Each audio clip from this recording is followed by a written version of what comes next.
Hi, everyone. I hope you're having a wonderful, gloomy day today. I'm enjoying the weather. Today, I have a special treat for you all. Today, in honor of LGBTQ plus History Month here in October, I hope everyone knew that, I have a guest that I'll be having a conversation with.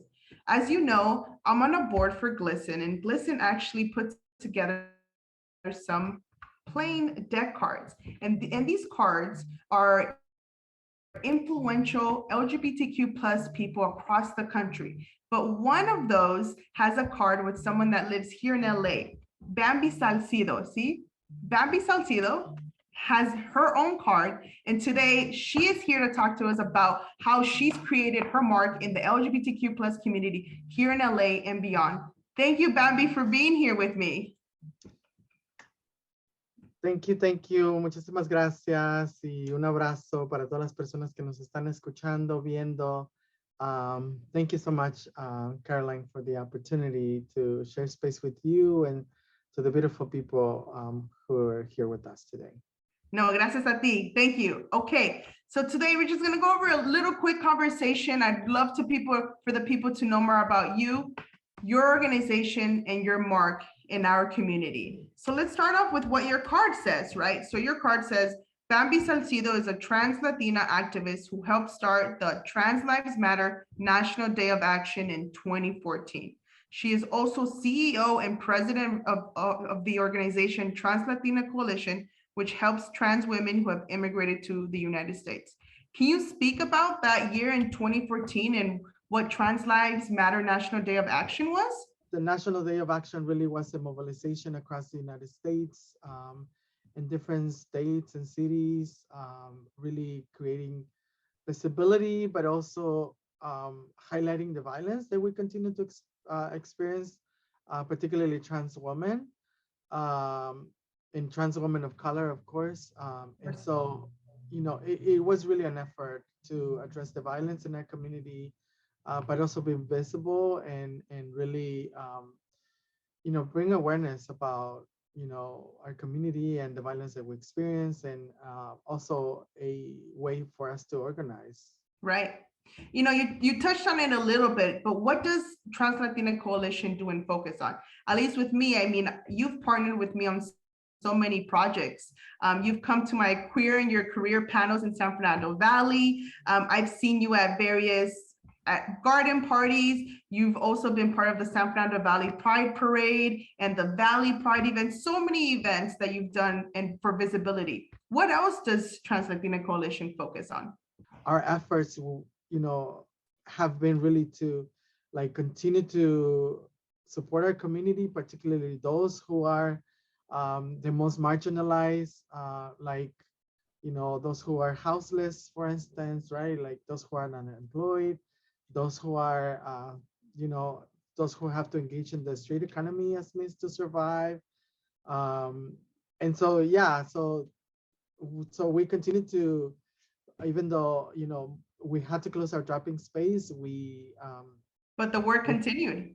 The work continued, and we continue to provide food, and you know, we adopted safety measures for our staff and the people who come and access services here to be safe. And so, you know, so we have, you know, legal services, we have HIV prevention services, we have violence prevention services.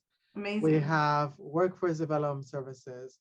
We also have a grant that we got through a partner to do COVID prevention services. And again, we also do policy. We also have a house that we rent, which is a transitional housing program. So yeah, so we have a multiplicity of services, and we continue to expand. So let's talk a little bit more about your advocacy part, right? And how you work on implement or pushing for legislation that you are co-author, or advocating for other legislations that other elected officials push for. I want to bring up one specifically. Just last year, AB 22-118 passed. And what that is that it called for a creation of a transgender wellness and equity fund. Originally, that bill came with $15 million to be allocated for this fund, right? Because like you mentioned, this community is disproportionately affected when it comes to services in the health department, right? Although it passed because of COVID, the funding was taken away. And we recognize that a lot of times when things pass without a funding, it's a little hard to implement. Can you talk a little bit more about that and your continued work on this bill? We reach out to the Office of Assembly Member Miguel Santiago, who, you know, we're super grateful to, and who is also not even a member of the LGBTQ community, Right. right? Yeah. And so, you know, so that's amazing that he wanted to take this on. So he said, okay, I'll take this piece of those five and let's make it into a bill, right? Like it was actually his suggestion to do that because we were just To doing break budget. it up, huh? Yeah, and so that was amazing. And so there were $15 million initially allocated for that. And then the pandemic hit, right? And so, you know, we as an organization made history here in the state of California. You know, we learned that Absolutely. that for the first time in the history of the state of California, no other piece of legislation had been introduced by trans people, right? And so through our, Amazing. thank you. Through our process, we also, you know, build a statewide coalition, right? And so we now have and are part of the we call it CATPA for short, but it's the California Transgender Policy Alliance. And they, you know, collectively, you know, it's organizations and leaders from across the California, you know, who push for this piece of legislation. So this year in 2021, we organized also to ensure that those $15 million were put back into the fund because we can't have a fund if it doesn't have any money in it, right? Right. Yeah. And so, you know, even though at the end the governor didn't allocate the $15 million that we're asking for, we're successful in ensuring that, you know, at least $13 million were included for this legislation, right? Great. I love it. And so we're, you know, so there's resources now for our community for us to start thinking about how to, you know, how to build healthy trans people, right? And we specifically ensure that language in this bill included like housing, included the arts, included mental health, you know, sexual health, like all of the things that makes us whole, right? Right. And so yeah, so not just physical and medical, but really like all of this different areas that make a person whole. I loved learning that. Thank you so much for sharing that good news from this year. You know, you mentioned Assemblymember Miguel Santiago, you know, and he's not even part of the community. So how important is it that we ensure we elect people into office that are champions of the LGBTQ plus community or are queer themselves? How important is that? I mean, I think it's super important, right? Because, you know, for different things. One, it serves as a reflection, right, of the possibilities, right? Like, you know, I remember early on when I first started coming to support groups, right? And I'm talking about like mid 90s, right? When I first started like being involved in the community, even though I was active on my addiction and I was active in the street, you know, live, there was this place, right, where I can come to and there was community, right? And it was facilitated by a trans woman, right? So like I saw the possibilities, I saw myself reflected on that, right? Mhm. And so that also happens when, you know, when there's people that look like us in positions of power, right?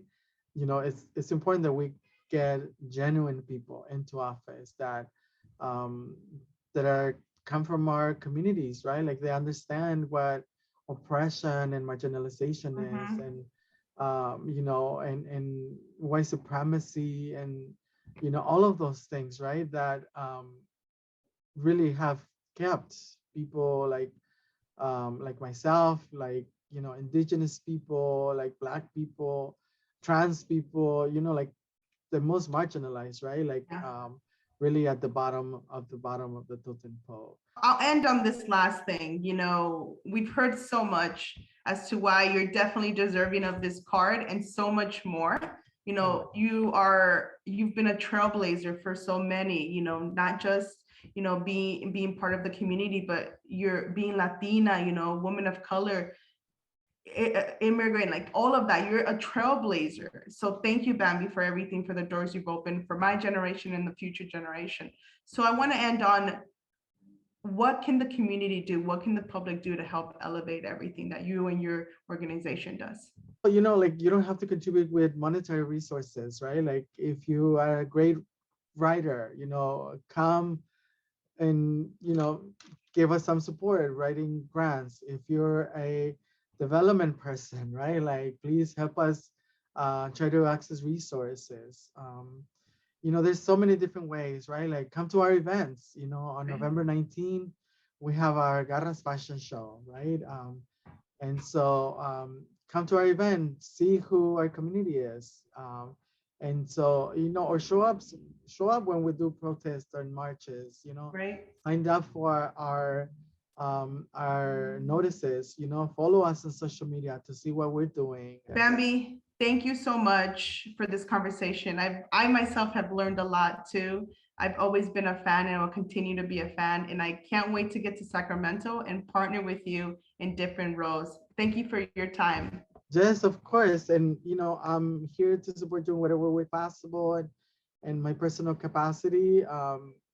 You know, so let's continue to figure out how we can get you there. Thank you, Bamby. Okay. Nos vemos. Cuídate. Hasta luego. Abrazo a Bye. todas las personas. Abrazo.